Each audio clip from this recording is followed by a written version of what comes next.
अब आप इस जरदारी साहब को प्यारी हो गई हैं। जरदारी साहब को प्यारा तो सारा पाकिस्तान है। जरदारी साहब की जमात में जाने की बहुत सारी वजूहात थी। आपके बारे में बयान दिया उस टाइम जो है वफाकी वज़ीर थे फवाद चौधरी साहब, 5 करोड़ लिए और आप लोटी बन गई। फवाद साहब को ये शर्मनाक बयान देते हुए ज़रा सी भी शर्म नहीं आई, क्योंकि उनका माजी अपना ऐसा था, किस घाट का पानी नहीं पिया। कभी यूसुफ रजा गिलानी, कभी परवेज़ मुशर्रफ, फिर इमरान खान, और अब तो ये आलम है कि जाकर अनवारुल हक काकड़ साहब के पास बमा अहलो अयाल जाके उन्होंने ऐलान कर दिया कि हम आपकी बैत भी करते हैं। पीटीआई के लिए बयान दिया था ना ये, तो पीटीआई खुद भी छोड़ गए। खुद उनकी वो भगोड़ों की तारीख है, बंदा क्या कह सकता है उसके बारे में। फ़ोन कॉल किसकी आई थी आपको? कहा जाता है कि जरदारी साहब ने आपको कॉल किया। कभी भी फोन कॉल नहीं आई। जरदारी साहब से जब मेरी बात हुई तो उन्होंने कहा कि मेरी बेटी अपने घर में आ गई है।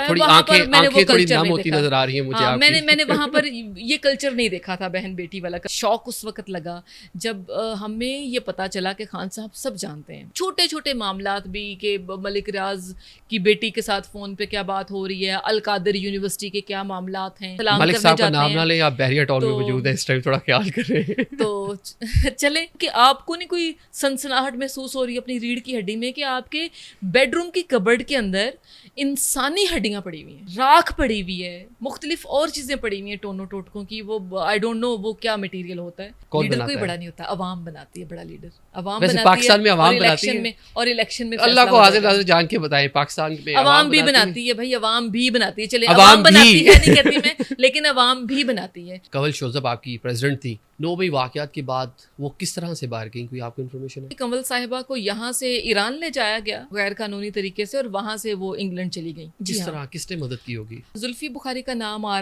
रहा था इस सिलसिले में जुनेद की शादी पे, और मैंने जब मुबारकबाद दी तो मुझे अपनी ही जमात से बहुत ज़्यादा तनकीद का सामना करना पड़ा। मतलब इतनी भी आज़ादी नहीं थी आप लोगों को कि आप किसी को अपने। इन लोगों की जुबान ही अलग है। मेरे घर के बाहर जो बदतमीजी हुई उस पे भी उन्हें शाबाश दी गई। आप खुरम लुगारी के घर क्यों नहीं गए? उस वक्त आप नूर खान के घर क्यों नहीं गए? नूर आलम जो हैं उनके घर क्यों नहीं गए? आपने औरतों को निशाना इसलिए बनाया क्योंकि आपको पता है कि मर्दों के डेरे होते हैं और वहाँ पे जत्थों के जत्थे मौजूद होते हैं, आपके मुंह पे बंदूकें मारेंगे। मेरी वालिदा जिनकी वफात 2012 में हो गई थी, 2015 के लोकल बॉडीज इलेक्शन में इन्होंने कहानियां लिखी और कहा कि 15 के इलेक्शन में वो काउंसलर बनी थी। अस्सलाम वालेकुम, मैं हूं आदिल निज़ामी और आप देख रहे हैं मेरा यूट्यूब और फेसबुक चैनल आदिल निज़ामी स्पीक्स पॉडकास्ट। आज हम रावलपिंडी में मौजूद हैं और हमारे साथ मौजूद है पाकिस्तान तहरीक इंसाफ की साबका रहनुमा, साबका रुकने पंजाब असम्बली मोमना वहीद साहिबा। कैसी हैं आप? अस्सलाम वालेकुम जी, मैं बिल्कुल ठीक। आप कैसे हैं आदिल? मैं बेहतरीन। कैसे गुजर रहा है आजकल टाइम? आजकल टाइम बहुत अच्छा गुजर रहा है, कुछ पढ़ने में, कुछ लिखने में, और फिर मौजूदा जो सूरत हाल है उसको देखने दिखाने में, और फिर नई पार्टी मैंने ज्वाइन की थी। मतलब वो पार्टी तो नई नहीं है, मेरे लिए नई जगह है, तो बस वो लोगों के साथ मिलना मिलाना रहता है, तो इसी तरह से चल रहा है सब। Pakistan people's party? जी, पाकिस्तान पीपल्स पार्टी। अब आप इस जरदारी साहब को प्यारी हो गई हैं। जरदारी साहब को प्यारा तो सारा पाकिस्तान है। बाय द वे, उनको किससे प्यार नहीं है? पाकिस्तान से प्यार है। और जरदारी साहब की जमात में जाने की बहुत सारी वजूहात थी मेरे पास, और बहुत अच्छी वजूहात हैं वो सब की सब। क्या वजूहात है, कुछ लोगों को भी बताएं। वजूहात आपने देखा पंजाब में जब 4 साल हुकूमत रही मेरी साबिका जमात की, तो 4 साल सूबा जो था वो सियासी बहरान का शिकार रहा, क्योंकि जो लोग जिनको अथॉरिटी मिल गई थी वो शायद उसके अहल नहीं थे, और वक्त ने साबित किया।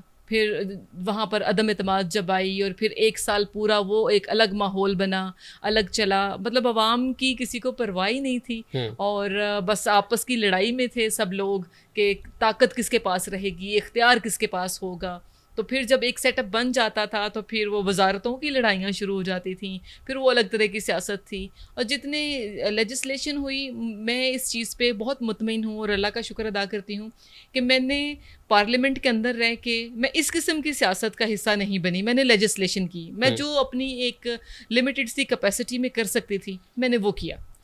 आपके बारे में बयान दिया उस टाइम जो है वफाकी वज़ीर थे फवाद चौधरी साहब, कि आपने कोई 5 करोड़ लिए और आप लोटी बन गई। कितनी सदाकत है इसमें? इस बात पे पहले तो मुझे बहुत ही ज़्यादा दुख होता रहा। एक तो औरत भी हूँ सबसे पहले, दूसरी बात यह है कि हसास भी हूँ, तीसरी बात यह है कि मैंने उस जमात को 15 साल दिए, और चौथी बात यह है कि जब एक बहुत बड़ी वेव आई थी 2022 के अंदर अप्रैल में, तो उस वक़्त कितने लोग पंजाब पार्लियामेंट छोड़ के चले गए, दूसरे बेंचेस पे जाके बैठे, दूसरी तरफ नेशनल असेंबली में भी यही हुआ। तो तब हमने नहीं किया था। परवेज़ इलाही के लिए हमने कौन सी जंग नहीं लड़ी थी, पाकिस्तान तहरीक इंसाफ के लिए हमने क्या नहीं किया था।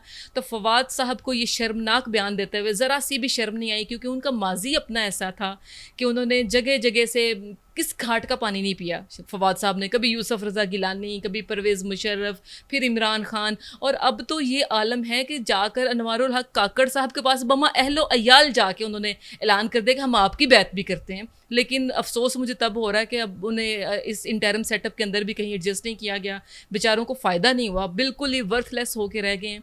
और दूसरी बात यह है कि जब मैं परेशान रहती थी, कुछ टाइम ये फेज़ ऐसा ही गुजरा, सोशल मीडिया ट्रोलिंग ये वो सब कुछ चलता रहा, जो कि कल्चर है पाकिस्तान तहरीक इंसाफ का।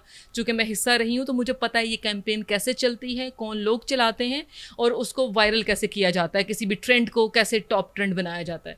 तो कुछ दिन गुजरे और मुझे फिर हंसी आने लगी कि फवाद साहब शायद वो हैं ही इस कैलिबर के आदमी कि उन्होंने 5 करोड़ कहा और शुक्र है 50 लाख नहीं कह दिया।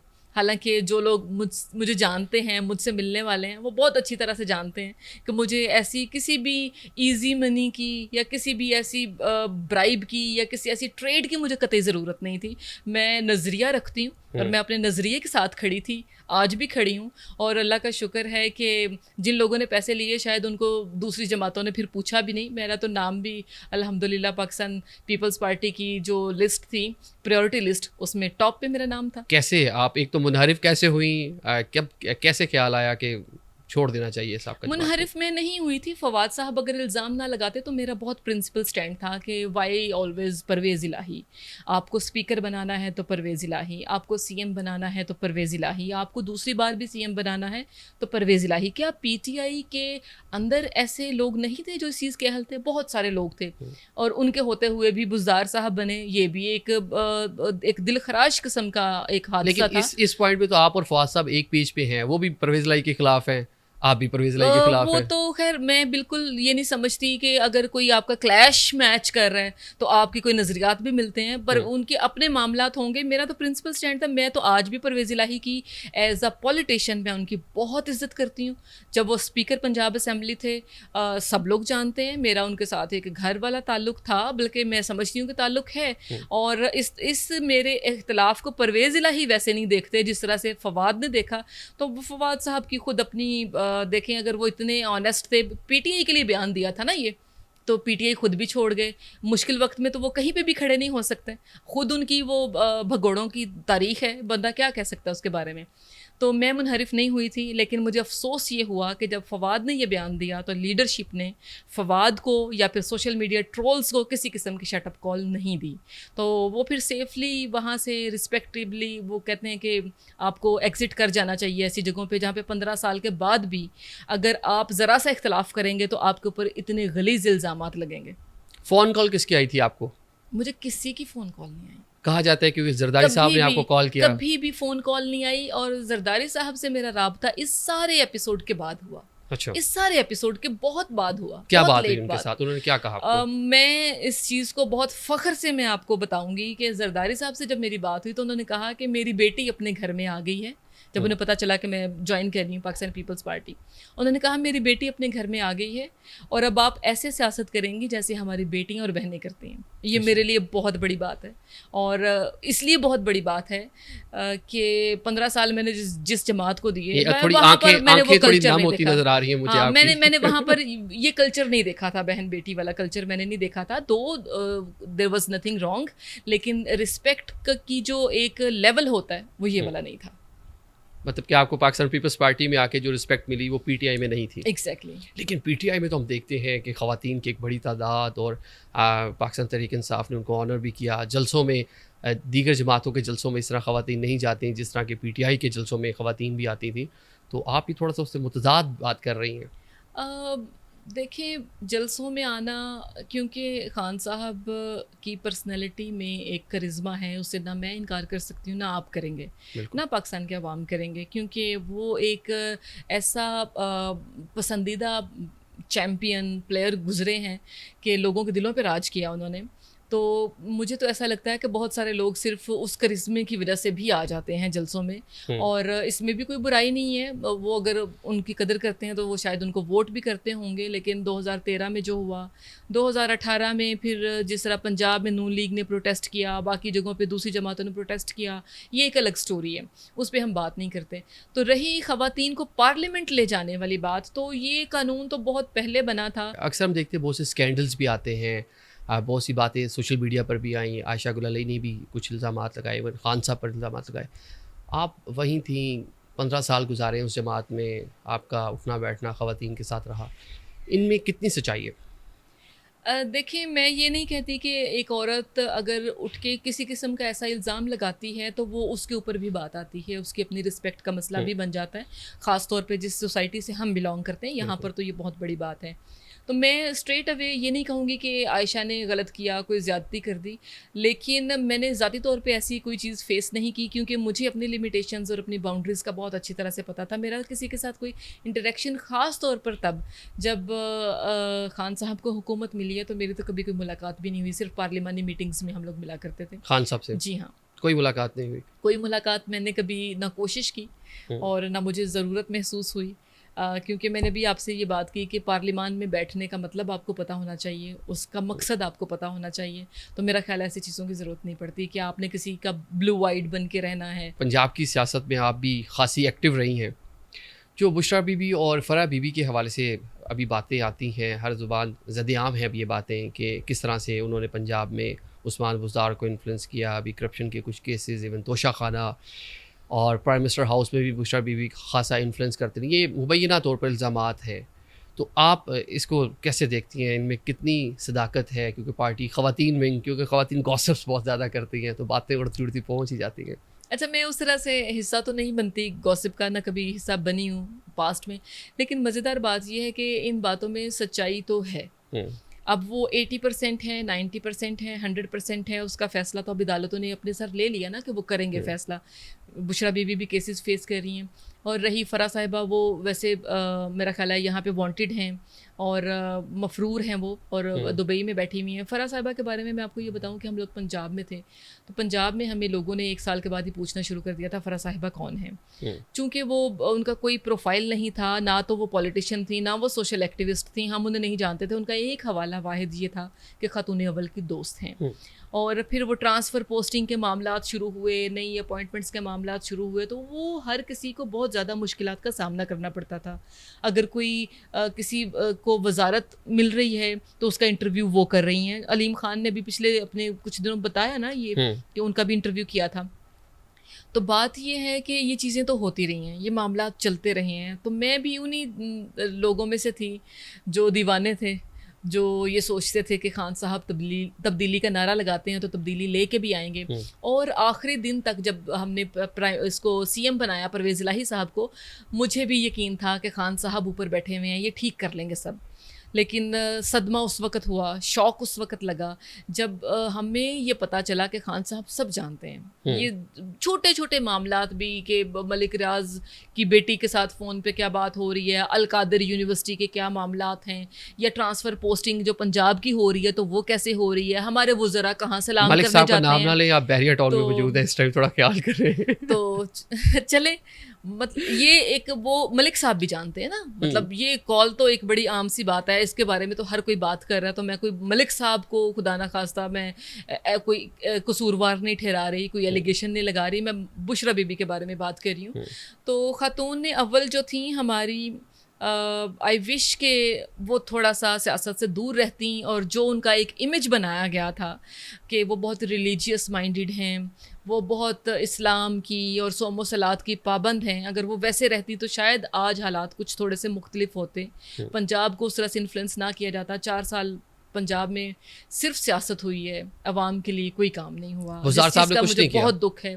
बुज़दार साहब क्या करते? बुज़दार साहब तो एक, जैसे वो कहते हैं ना कि एक्टिंग सीएम थे, तो पीछे सीएम कोई और था, पीछे शायद फ़राह साहिबा थी, पीछे शायद हमारी ख़ातून अव्वल थी, पीछे शायद और तस्बी ग्रुप था। तस्बी ग्रुप के बारे में आपने सुना होगा। क्या है तो तस्बी ग्रुप? तस्बी ग्रुप, तो तस्बी group was a big gossip in few back days आप पीछे थोड़ा जाएं तो तस्बी ग्रुप में काफ़ी लोग आते थे, जिसमें प्रिंसिपल सेक्रेटरी भी होते थे, जिसमें असेंबली सेक्रेटरीज क्या भी करता होते था थे। ये तस्बीह ग्रुप, इसको थोड़ा डिफाइन करें ना, ये बताएं। ज़रा वो ठेके शेके नहीं होते ट्रांसफ़र के, पोस्टिंग के, नई अपॉइंटमेंट के, ये वो किया करते थे।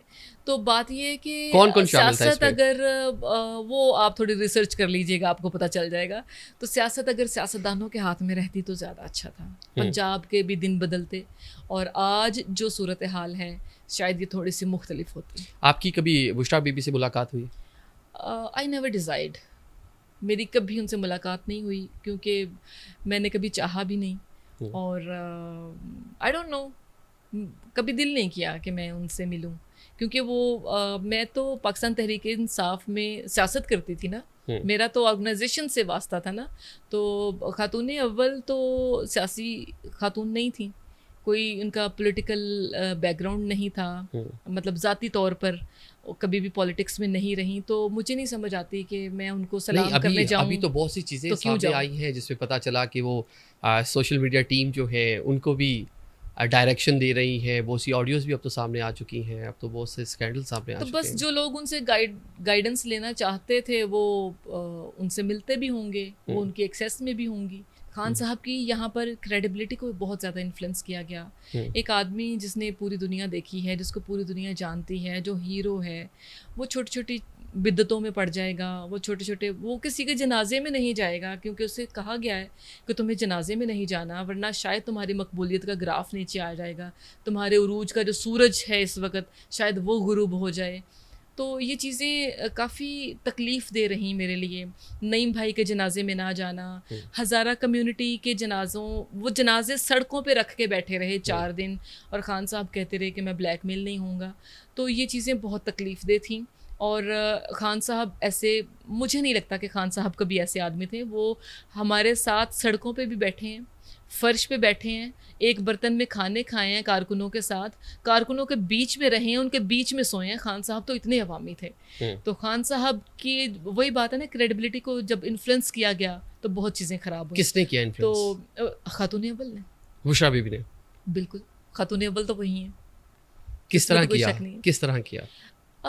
देखें, खान साहब ने शायद कभी मज़हब का उस तरह से मुताला नहीं किया, तो वो उनके इल्म से इस्तिफ़ादा करते रहे और वो हर चीज़ को कुरान नहीं, और हदीस बनाकर वो तो खान साहब बताती तो रहीं। कहते हैं कि मैं कुरान- यूरोपियंस को यूरोपियन से ज़्यादा जानता हूँ, अमेरिकन को वो तो उनके अमेरिकन, कहने की इवन बात है। इंडियंस को इंडियन से ज़्यादा जानता हूँ। तो क्या वो रिलीजन को बुशरा बीबी से ज़्यादा नहीं जानते थे?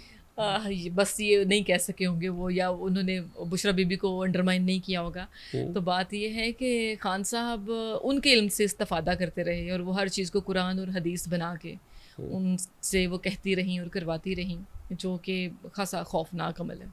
अभी वो DIG साहब जो लाहौर के हैं, उन्होंने भी बहुत इंकशाफात किए पिछले दिनों कि हम गए थे, ये निकला वो निकला। तो ये मैं नहीं समझती कि बहुत ज़्यादा दीनदार लोगों की अलामात हैं, ये बहुत ज़्यादा कमज़ोरी है ईमान की। जो चीज़ें वहाँ से निकल रही हैं, इंसानी हड्डियाँ, मतलब ये इंसानी अमल है? कौन सा ऐसा, मैं सुन के आपको नहीं कोई सनसनाहट महसूस हो रही है अपनी रीढ़ की हड्डी में कि आपके बेडरूम की कबर्ड के अंदर इंसानी हड्डियाँ पड़ी हुई हैं, राख पड़ी हुई है, मुख्तलिफ और चीज़ें पड़ी हुई हैं टोनों टोटकों की, वो आई डोंट नो वो क्या मटेरियल होता है। तो ये चीज़ें अजीब है ना। तो अब खान साहब को शायद बताया गया हो ये जायज़ा ये करना। बड़े लीडर हम बनाते हैं, कौन लीडर बनाता कोई है? बड़ा नहीं होता, अवाम बनाती है बड़ा लीडर। अच्छा, अवाम वैसे बनाती पाकिस्तान है में अवाम और बनाती इलेक्शन है? में, और इलेक्शन में अल्लाह फैसला को हो हाजिर जाता है। नाजिर जान के बताएं, पाकिस्तान में अवाम भी बनाती बनाती है भाई, अवाम भी बनाती है। चले, अवाम अवाम बनाती भी। है नहीं कहती मैं, लेकिन अवाम भी बनाती है। अभी जो मामला चल रहे हैं, आप 9 मई की बात नहीं कर रहे मुझसे, क्या वो अवाम नहीं थे? वो कौन लोग थे? वो अवाम थे ना। तो लीडर के कहने पे किया था ना, अवाम ने किया, किसके कहने पे किया? लीडर के कहने पे किया। और उस वक्त आप ये देखें, मुझे तो एक अफसोस ये भी है कि खान साहब को बहुत माना मैंने, बहुत एक एक चीज़ पे अमल किया कि खान साहब की बात हरफ़े आखिर है, खान साहब के विजन तक हम पहुंच ही नहीं सकते, ये मतलब दूर अंदेशी की बात करते हैं। आप ये देखें कि पंजाब के अंदर जब सारे मामला चल रहे थे, अदम एतमादी नेशनल असम्बली में, आपने कहा जी हर इदारा करप्ट, आपने कहा हर पॉलिटिशियन दूसरी जमात का करप्ट, मतलब सारे इदारे आपके ख़राब हैं, सारे आपके पॉलिटिशियन ख़राब हैं। अकेला परवेज़ चौधरी अच्छा था, 10 वोटों वाला। वो तो मजबूरी थी, वरना आप परवेज क्यों नहीं कर चौधरी नून सके लीग के उनके पास चले खिलाफ? जाते, आप सीएमशिप क्यों चली नहीं कर जाती। सके? मतलब इतना अगर, और दूसरी बात ये है कि थोड़ी सी अखलाकी जुर्रत होती, आज आप अपोजिशन में बैठे होते, जब आप ये कहते हैं कि जी ईवान में फलां बहुत जालिमाना बिल पास हो गया, फलां बहुत जालिमाना तरमीम आ गई, ये हो गया वो हो गया। भाई आप बैठेंगे तो आप रोकेंगे ना, जब वहाँ पर किसी किस्म की कोई रिएक्शन नहीं है, कोई रिटेलिएशन नहीं है, तो कवानीन तो पास होते जाएंगे, आज बिल्स सुप्रीम तो कोर्ट ने भी बनते यही जाएंगे। रिमार्क्स दिए हैं कि पार्लियामेंट से जाना गलत जी था। हाँ, तो पार्लियामेंट से अच्छा, शायद मैं तब भी गुड बुक से निकल गई थी जब हम बनीगाला में एक मीटिंग में बैठे हुए थे, हमें खान साहब ने बुलाया था, तो ये आखिरी दिनों की अदम बात एतमाद, है, जी आखिरी दिनों की आपकी बात। मेरी वहाँ मुलाकात भी हुई जी थी। हाँ जी हाँ जी हाँ। बिल्कुल, तो बिल्कुल। वहाँ ड्राइंग रूम में बैठे हुए मैंने वहाँ बहुत शोर किया कि नहीं होने चाहिए, इस्तीफे नहीं देने चाहिए, नहीं जाना चाहिए पार्लियामेंट से, क्या हो गया, ऑपोजिशन करना तो ज़्यादा बड़ा काम है, ऑपोजिशन करें, अवाम ज़्यादा आपके साथ खड़ी होगी और पता चलेगा, आप इनको ईवान में टिकने ना दें। उन्होंने भी तो ईवान में बैठ के किया था ना ये सब कुछ, क्योंकि बैठे हुए थे, वरना वो इजलास होते थे पंजाब असेंबली में, रोज़ वॉकआउट कर जाती थी अपोजिशन। अच्छा, अभी आपने बात की कि आपने आखिरी दिनों में जो है ये एडवाइस किया कि पार्लियामेंट में बैठना चाहिए। जो बाकी पौने 4 साल थे, कभी उसमें आपने पूछा कि खान साहब आपकी जमात और आप और आपकी जो स्पीचेस हुआ करती थी, आपके जो बाकी ABC लीडर थे, चले एक मुराद सईद की बात कर लेते हैं कि खान साहब की हुकूमत आएगी, $200 अरब बाहर पड़ा है, वो फेंकेंगे पाकिस्तान लाके। लाएगी, $100 अरब इनके उसके मुंह मुंह पे पे मारेंगे और फिर नया पाकिस्तान बनाएंगे। कभी पूछा कि वो किधर गया नया पाकिस्तान? पौने 4 साल में नहीं बना।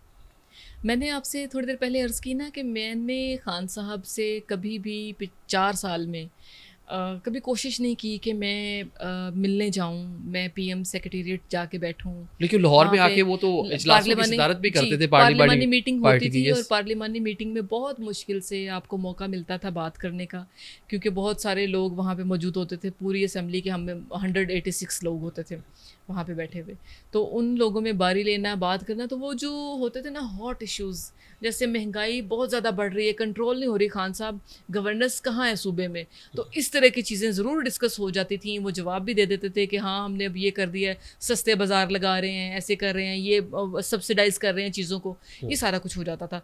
नज़रियात पे बात करना तो टैबू बन गया था वहाँ पे। कंवल शोज़ब आपकी प्रेसिडेंट थी ख़वातीन विंग की, 9 मई वाक़यात के बाद वो किस तरह से बाहर गई, कोई आपको इन्फॉर्मेशन है? आज जो रूमर्स हैं वो तो यही हैं कि कंवल साहिबा को यहाँ से ईरान ले जाया गया गैर कानूनी तरीके से, और वहाँ से वो इंग्लैंड चली गई। अच्छा। और कंवल साहिबा का बहुत बड़ा रोल था यहाँ रावलपिंडी के अंदर जो GHQ पे अटैक हुआ। एविडेंसेस मौजूद हैं वीडियोस में, और इवन उनकी ऑडियो कॉल्स भी लीक हुई, और उनमें भी बहुत सारा डेटा, बाकी MPs भी बात कर रही हैं, रावलपिंडी की 2 MPs 3 MPs हैं उसमें, और एक ये हैं कि जी कंवल साहिबा की इंस्ट्रक्शंस हैं, GHQ पहुँचे हैं, ये करें वो करें। तो कंवल साहिबा अगर रियासत की वो क्या कहते हैं हामी होती या हमदर्द होती, तो कभी भी किसी भी इदारे, मैं ये बात नहीं करती कि ये सिर्फ ये GHQ की बात है, ये आर्मी हेडक्वार्टर्स की बात है, नहीं, किसी भी इदारे के ऊपर हमला करना पाकिस्तान के आइन में एक गुनाह है, और वो नाकाबिले माफ़ी गुनाह है। तो ईरान के रास्ते गई, किस हाँ। तरह, किसने मदद की होगी? I have no idea. Zulfi Bukhari का नाम आ रहा था इस सिलसिले में कि जी उन्होंने शायद इनको थोड़ी बहुत कोई मदद फ्राहम की इस सिलसिले में कि निकल जाएं यहाँ से, चली जाएं।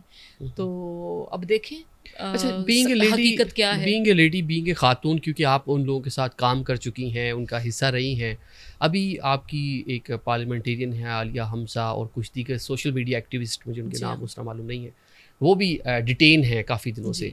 तो बीइंग ए लेडी क्या समझते हैं, उनके लिए क्या होना चाहिए? कोई माफ़ कर देना चाहिए? चले एक जो मामला हुआ 9 मई को, रियासत को थोड़ा बड़ेपन का मुजाहरा करना चाहिए, आप क्या समझती हैं क्या होना चाहिए? बिल्कुल, रियासत माँ होती है, तो माँ अपने बच्चे को बहुत ज़्यादा सज़ा वो नहीं मुझे देती। रियासत माँ होती है, हाँ, मुझे हाँ। एतजाज़ हसन साहब याद जी। आके हैं, रियासत होगी माँ की जैसी। बिल्कुल। तो बात यह है कि रियासत माँ होती है, और माँ अपने बच्चों को बहुत ज़्यादा पनिश नहीं करती, बहुत ज़्यादा सज़ा नहीं देती। ख़वातीन हैं, घर बार है, बाल बच्चे हैं। मुझे तो अफसोस उस वक़्त भी हुआ था जब खान साहब ने ये कहना शुरू कर दिया था कि जेलों में औरतों के साथ खुदा ना खास्ता बहुत ही बुरा सलूक हो रहा है, ज़्यादती हो रही है। तो फिर उन ख़वातीन को सामने लाना पड़ा जो जेलों में थी, और उन्होंने बता दिया कि ऐसा कुछ नहीं हो रहा, भाई खुदा का खौफ करें। इवन मैं अपने पीटीआई के दोस्तों को उन दिनों मैसेज करके कहती थी कि आप लोग ये ना कहें, इसी सोसाइटी में वापस आना है, अपनी फैमिलीज़ में रहना है, उनके लिए बाकी की ज़िंदगी मुश्किल ना करें। ये नहीं हो रहा और ये जेलों में नहीं होता। आपका अपना इदारा है, आपने आर्मी के साथ क्या किया, अब आप पुलिस के खिलाफ ऐसे कर रहे हैं। मतलब आपने अपनी रियासत को आप सस्टेन होता हुआ नहीं देख सकते कि हर इदारे को आप बुरा भला कहेंगे, हर इदारे के खिलाफ हो जाएंगे, तो आपके साथ कौन खड़ा होगा?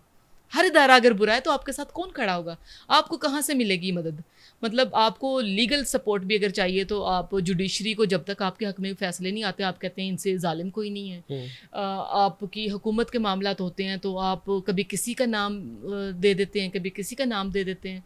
मतलब ये पॉलिटिक्स नहीं है। खान साहब, मुझे आई विल सैडली से कि खान साहब सियासत नहीं कर सके। खान साहब एक स्पोर्ट्समैन हैं और उसी स्पोर्ट्समैन वाले पैशन के साथ कि मुझे ये चाहिए, इख्तियार, ये ताकत, ये सब, उसके साथ उन्होंने किया जो किया। पॉलिटिक्स उन्होंने नहीं की। पॉलिटिक्स, जो पॉलिटिशियन थे पाकिस्तान के वो आज भी पॉलिटिक्स कर रहे हैं। मौलाना फजलुर रहमान को देख लें, नवाज़ शरीफ को देख लें, शहबाज शरीफ को देख लें, जरदारी साहब की मिसाल लें आप। बाकी जो छोटी जमातें जो बहुत कम रह गई हैं आज भी वो खड़ी हैं, आज भी मुत्तहिदा की बात कर रहे हैं। आज आपने पहली बार मौलाना का मुझे लग रहा है लाइफ में अपनी सही नाम लिया होगा, वरना आप भी वो खान साहब वाला नाम लेती होगी उनका। अक्सर लिया है और मुझे इस चीज़ पे अफसोस है। लेकिन आज से 2.5-3 साल पहले तो मैंने मरियम साहिबा के बारे में बात करना बंद कर दिया था, क्योंकि ये भी अखलाकी तौर पे दुरुस्त नहीं है कि आप ख़वातीन के बुरे बुरे नाम रखें। अगर वो नानी हैं तो वो एक प्राउड ग्रैंड मदर हैं, ठीक है। इस उम्र में कम लोग होते हैं जिनकी मतलब ग्रैंड चिल्ड्रन भी होते हैं। ये एक ब्लेस्ड लाइफ है, तो आप उसको उसके लिए टॉन्ट नहीं बना सकते। तो उस वक्त मुझे एहसास हुआ था जुनैद की शादी पे ख़ास तौर पे, मतलब मेरा दिल बहुत खुश हो रहा था देख के शादी। मतलब इतनी अच्छी तकरीब चल रही है, माँ कितनी खुश है, कितने प्राइड के साथ वो आती है, बेटा कितना प्यारा लग रहा है और ये सारा कुछ कितना अच्छा है। और मैंने जब मुबारकबाद दी तो मुझे अपनी ही जमात से बहुत ज़्यादा तनकीद का सामना करना पड़ा, लेकिन मैंने सोशल मीडिया पे अपने ट्वीट्स या अपनी पोस्ट मैंने नहीं हटाई। मतलब इतनी भी आज़ादी नहीं थी आप लोगों को कि आप किसी को अपने... जी, हमज़ा की बेटी पैदा हुई तो मैं चली गई अपोजिशन की लॉबी में। हमज़ा साहब आए हुए थे तो मैंने कहा कि मैं मुबारकबाद के लिए जाती हूँ। उन्होंने इतना अच्छा मुझे वेलकम किया, और ये बात भी कोई 4 साल पुरानी है मेरा ख्याल है। जब हम आए थे ना असेंबली में, वो 2-3 माह के बाद अल्लाह ताला ने उन्हें बेटी दी थी। वो बेटी जो उनकी बहुत बीमार है, जिसका ट्रीटमेंट भी चल रहा है, तो मैं उसकी मुबारक के लिए गई। सब लोग इतने खुश हुए, तो ये भी पसंद नहीं किया गया था और मुझे बाकायदा वार्निंग दी गई थी। हमारी जो सीनियर एमपीए, जो दूसरी बार एमपीए बनी थी, ख़वातीन, तो आइंदा ये नहीं करना, हमें तो आज तक रास्ता भी नहीं आता वहाँ का, ये है वो है। तो मतलब इखलाकी इक़दार कुछ और हैं, आपकी जो पार्टी पॉलिटिक्स है वो कुछ और है, पार्टी का जो नज़रिया है, और जो ईवान की पॉलिटिक्स होती है वो प्लीज़ वो अवाम के लिए होती है, वो आपस में नहीं होती। इस चीज़ को हम लोग समझ ही नहीं सके 4 साल। इन लोगों की ज़ुबान ही अलग है, बहुत अलग है। कहाँ से सीखी इन्होंने ज़बान? नौजवान लड़के लड़कियाँ खान मतलब साहब अप्रिशिएट करते रहे बदतमीज़ लोगों को। मेरे घर के बाहर जो बदतमीज़ी हुई उस पे भी उन्हें शाबाश दी गई। वजीहा कमर के घर गए ये लोग, वहाँ जाके बदतमीज़ी की। आप खुरम लुगारी के घर क्यों नहीं गए? उस वक्त आप नूर खान के घर क्यों नहीं गए? नूर आलम जो हैं उनके घर क्यों नहीं गए? आपने औरतों को निशाना इसलिए बनाया क्योंकि आपको पता है कि मर्दों के डेरे होते हैं और वहाँ पे जत्थों के जत्थे मौजूद होते हैं। आपके मुंह पे बंदूकें मारेंगे, वो फायर करें ना करें, आपको बट लगा के आपको बता देंगे कि आपकी क्या औकात है। तो औरतों के घरों पे हमले किए और बहुत हीरो बन गए और बाकायदा उन्हें बुला के शाबाश दी गई थी। मेरे खिलाफ कैंपेन चलाने वाला अजहर मशवानी आज किधर है? मेरे खिलाफ कैंपेन चलाने वाली राबिया मलिक, दुनिया ने देखा है जो उनका मामला, जो भी हुआ, जो चीज़ें आई मंजर आम पे, और मुझे I felt sad for her, not for her actually, for her family. और उनकी मदर को हार्ट अटैक हो गया और वो 2 महीने वो हॉस्पिटलाइज्ड रहीं, जिनमें ज़्यादा अरसा उनका ICU में गुजरा। तो किधर हैं आज वो लोग जो ज़रा से इख्तलाफ पे कौन कौन से सर्टिफिकेट नहीं बांटते, किस किस तरह की गंदी बात नहीं करते। मेरी वालिदा जिनकी वफ़ात 2012 में हो गई थी, 2015 के लोकल बॉडीज़ इलेक्शन में इन्होंने कहानियाँ लिखी और कहा कि 15 के इलेक्शन में वो काउंसलर बनी थी, जबकि उनकी वफ़ात को उस वक्त 3 साल गुजर चुके थे। ये है इनकी पॉलिटिक्स का चेहरा, ये इनकी कैंपेन्स हैं सोशल मीडिया, इस तरह से इनके ट्रेंड्स बनते हैं। व्हाट्सएप ग्रुप्स के अंदर आती हैं लिखी हुई चीज़ें, मशवानी भेज रहा है, राबिया भेज रही है, ट्विटर पे ये कर दें, फेसबुक पे ये कर दें, फलां का ये हैशटैग कर लें, ये कर लें। मैं हिस्सा रही हूँ इस मीडिया सेल का, लेकिन तब भी मैंने ये गंद नहीं किया था। अच्छा, ये ट्रेंड इस तरह बनाए जाते हैं, और ये तो चले, वो लोग हैं जो सोशल मीडिया को डील कर रहे थे, जो मेन स्ट्रीम के लोग थे, जो उस टाइम प्राइम मिनिस्टर ऑफिस में मौजूद थे, वो लोग भी इसका हिस्सा रहे हैं। बिल्कुल, उनमें तो सबसे पहले मिसाल आप शहबाज गिल की ले लें। शहबाज गिल साहब आज बाहर बैठे हुए हैं, अमेरिका में बैठ के अमेरिका के ख़िलाफ़ ही वो पाकिस्तानी अवाम को बता रहे हैं अमेरिका ने आपके साथ ये कर दिया, वो कर दिया। तो भाई आए ना पाकिस्तान के अवाम की फ़िक्र है, पाकिस्तान की सालमियत की फ़िक्र है, पाकिस्तान की इकॉनमी की फ़िक्र आपको बहुत ज़्यादा है। तो यहाँ पर आएँ और आके बैठ के काम करें अपना, जो आप समझते हैं कि आप बेहतर कर सकते हैं और बाकी लोग नहीं कर सकते। कमल शोज़ब उधर इंग्लैंड में बैठ के सारा दिन ट्वीट पे ट्वीट। आप आएँ पाकिस्तान, आके पाकिस्तान में रहें, पाकिस्तान के अवाम की सूरत हाल देखें और उनके साथ खड़े हों। आपको बहुत शौक है ईवान में बैठने का, तो अपनी कैंपेन ही कम से कम खुद आके कर लें। आप क्यों डर के बाहर बैठे हुए हैं? जिनके खिलाफ आप बात करते हैं उन्हीं की पनाह में फिर आप जाते हैं, उन्हीं का आप खाते हैं और उन्हीं की थालियों में आप छेद कर रहे हैं। ये मुनाफिकत इतनी बड़ी है कि पाकिस्तान के अवाम को आई विश कि इस चीज़ की समझ आ जाए कि ये सब के सब अमेरिका के प्यारे हैं जो अमेरिका के खिलाफ बात कर रहे हैं। और जो पाकिस्तान के साथ प्यार करने वाले लोग हैं, मैं कहती हूँ कि सही वाले, असली वाले सियासतदान वही लोग हैं जो आज यहाँ पे मौजूद हैं। आप कहते हैं नवाज शरीफ दवाई लेने गया, वापस नहीं आया। शहबाज साहब आप वापस नहीं आते, कमल आप वापस नहीं आती। आपकी अपनी धरती, आपको किस बात का डर है? आपका अपना कानून है ना, आप क्यों डर रहे हैं? जेलों में तो जाते हैं लोग। 12 साल जरदारी साहब ने नहीं गुजार दिए जेल में, नवाज शरीफ ने इमरान खान के दौर में 1.5 साल नहीं गुजार दिया, उनकी बेटी ने नहीं गुजार दिया कितना अरसा, हमजा ने जेल नहीं काटी। मतलब आप कोई दुनिया से अनोखे पॉलिटिशियन हैं जो आप अपने तरीके से चलाना चाहते हैं। आप दूसरी ममालिक के लीडरान की हिस्ट्री आप उठा के देख लें, लोगों ने क्या क्या कुछ फेस नहीं किया। लेकिन डॉक्टर शहबाज गिल तो जब प्राइम मिनिस्टर ऑफिस में थे, उसके बाद जो पूरा मामला हुआ, उनको जिस तरह गिरफ्तार किया गया, जिस तरह उनको तशद्दुद हुआ, वो भी तो नहीं होना चाहिए।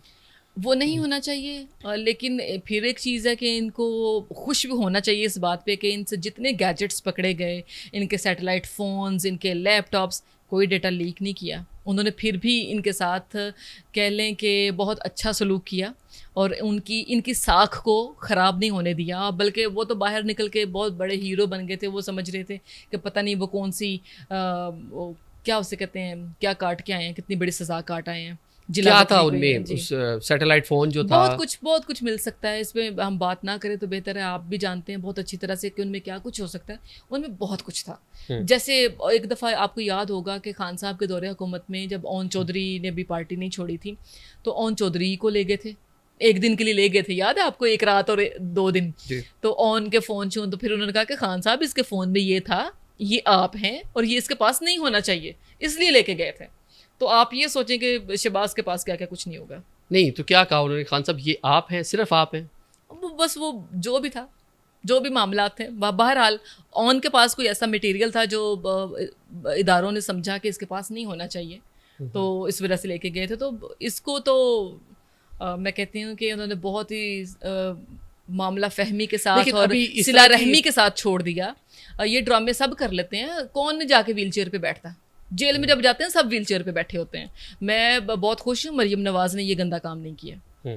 वो बहुत डिग्निफाइड तरीके से वहाँ पे रहीं और उनका भी बाद में फ्राइंग पैन आज तक मशहूर है। कोई बात नहीं, ये बहुत छोटी बात है और छोटे लोग छोटी बात ही पकड़ेंगे। जैसे फवाद ने 5 करोड़ कह दिया था ना, शायद किसी ज़माने में फवाद की अपनी वर्थ 5 करोड़ थी। अच्छा, अभी आप सोशल मीडिया की बात कर रही थी, अभी आपने ये तो सारा बता दिया कि बहुत सी चीज़ें आपके लिए बड़ी पेनफुल थी। कुछ ऐसी भी फ़नी चीज़ें भी सामने आई जो बड़ा जिसको पढ़कर एंजॉय किया हो, या ऐसी बंदा रैंडमली सोचता है यार किसी ने क्या लिख दिया, कैसे इसके माइंड में आ गया? अच्छा आदिल, मैं आपको मज़े की बात बताऊं कि मेकअप करना जो है ना, दैट्स माई पैशन है। ये एक आर्ट है एक्चुअली। ख़वातीन को वैसे भी अच्छा लगता है। मैं लिखती भी हूँ शौक से, मैं पढ़ती भी हूँ, मतलब मैं शायरी करती हूँ, लेकिन मैं पढ़ती बहुत कुछ हूँ। मतलब मैं पूरी दुनिया की पॉलिटिक्स भी पढ़ रही हूँ, मैं फिक्शन भी पढ़ती हूँ, बहुत सारी चीज़ें हैं। एनीवे, तो मेकअप भी मैं शौक से कर लेती हूँ। अब मज़ेदार बात यह है कि जब ये सारी कैरेक्टर असैसिनेशन एक तरफ रह गई, सारी चीज़ें एक तरफ हो गई, चीज़ें फ़िल्टर होती चली गई, टाइम गुजर गया, तो अब लोगों ने कहना शुरू कर दिया ये सर्जरी करा के आ गई है, इसने ये करा लिया है। भाई खुदा के बंदियों, खुद भी कुछ थोड़ा सा सीख लो, कोई मेकअप करना सीख लो, कोई कॉन्टोर करना सीख लो, कुछ अपने आप से प्यार करना सीख लो। आप फिट रहें, आपको किसी सर्जरी की जरूरत नहीं है। अगर सर्जरी करानी पड़े तो मैं ये आंखों के नीचे जो लाइंस हैं मैं ये ख़त्म कर लूँ, मैं नेज़ोलेबियल लाइंस ख़त्म कर लूँ, मुझे करानी होगी तो मैं करा लूँगी, तो मैं छुपाऊंगी भी नहीं। सारी दुनिया कराती है भाई, ये हैं किस लिए? कॉस्मेटिक ट्रीटमेंट किसके लिए? हमारे लिए ही है, लोगों ने ही कराने हैं। तो इस चीज़ को कम से कम ताना ना बनाएं, फलां नानी है ये ताना है, फलां ने कॉस्मेटिक सर्जरी करा ली ये ताना है, फलां पतली हो गई ये ताना है। ये बड़ी मज़ा का खेल वेट रिड्यूस वाला वो मैंने भी फेसबुक पे पढ़ा, मैंने 18 kg मैंने रिड्यूस किया है। तो वो ज़ाहिर है जिनको देर के बाद जो देखेंगे तब्दीली नजर आएगी तो वो कहेंगे तो जादू ही होया मुझे पता है कि मैंने कितनी जान मारी है।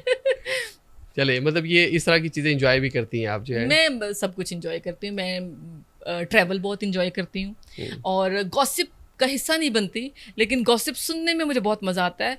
और अब तो इतनी बुरी आदत डेवलप हो गई है पिछले ये 7-8 महीनों में कि जो मेरे बारे में गॉसिप है मुझे वो ज़्यादा मज़ा देती है। अच्छा। मैं क्योंकि मुझे मज़ा ये आ रहा होता है, देखो इसे कुछ पता ही नहीं है, ये जो कह रहे हैं इसको तो कुछ पता नहीं है। सोशल मीडिया तो ओपन टैब है, जिसका जो दिल करता है वो लगा Exactly, देता है। बिल्कुल इसको exactly. मतलब मज़ीद बेहतर होने की ज़रूरत है। अब जो वक्त ख़त्म हो रहा है, आपने भी कहा कि आप कुछ लिखती भी हैं जी। खान साहब के लिए कुछ कहना चाहें? खान साहब के लिए मैं सिर्फ शेर में कुछ शायरी की ज़बान में। मैंने खान साहब के लिए मैंने लिखी थी बैक इन 2020, मैंने कोई नज़्म भी लिखी थी वो जो मुझे याद नहीं है।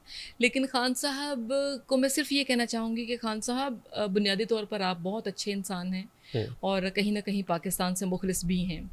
तो अगर आप अपने जहन से सोचें और अपनी ज़ुबान से बोलें तो मामलात बहुत मुख्तलिफ हो सकते हैं। जरदारी साहब के लिए कोई शेर कहते चले, आप वो रहे आपके कायदे, जरदारी साहब उनके तो लिए मर्द हुर हैं और वो he is a statesman. Pakistan में मैंने देखे जिन मुश्किल हालात में जरदारी साहब ने पाकिस्तान खपे का नारा लगाया था, अगर वो ना लगाते तो आज पता नहीं हम किस नहज पे खड़े होते। जरदारी साहब इज़ अ मैचलेस पॉलिटिशियन। और वही बात है कि मेरे फादर चूँकि जियाले थे, तो अगर मुझे कोई ये भी कहता है ना पहुँची वहीं पे खाक, तो मुझे इस पे गुस्सा नहीं आता। ये मेरे लिए एक प्राइड है, जहाँ का खमीर था। एग्जैक्टली मेरे फादर ने सारी ज़िंदगी सपोर्ट किया और अगर मैं यहाँ पे आके खड़ी हो गई हूँ तो ये मेरे लिए बहुत फ़ख्र का मुकाम है। मैं बहुत खुश हूँ और जरदारी साहब मेरे लिए बहुत काबिल एहतराम है। और पाकिस्तान के लिए जरदारी साहब ऐसा विजन रखते हैं कि वो पाकिस्तान में शायद किसी दूसरे पॉलिटिशियन के पास नहीं है।